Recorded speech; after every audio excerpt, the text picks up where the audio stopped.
धनी युवक और अनंत जीवन। मरकुस 10 का 17 से 31, लूका 18 का 18 से 30 तक। एक मनुष्य यीशु के पास आया और उससे कहा, हे गुरु, मैं कौन सा भला काम करूं कि अनंत जीवन पाऊं?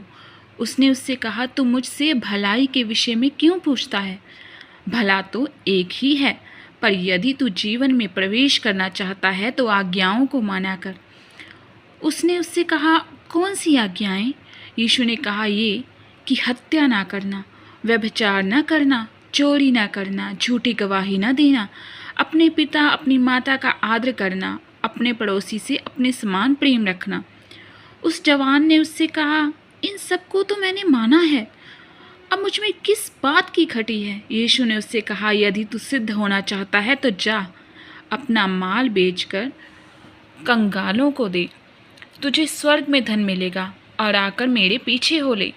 परंतु वह जवान ये बात सुनकर उदास होकर चला गया, क्योंकि वह बहुत धनी था। तब यीशु ने अपने चेलों से कहा, मैं तुमसे सच कहता हूँ, धनवान का स्वर्ग के राज्य में प्रवेश करना कठिन है। तुमसे फिर कहता हूँ, परमेश्वर के राज्य में धनवान का प्रवेश करने से ऊँट का सुई के नाके में से निकल जाना सहज है।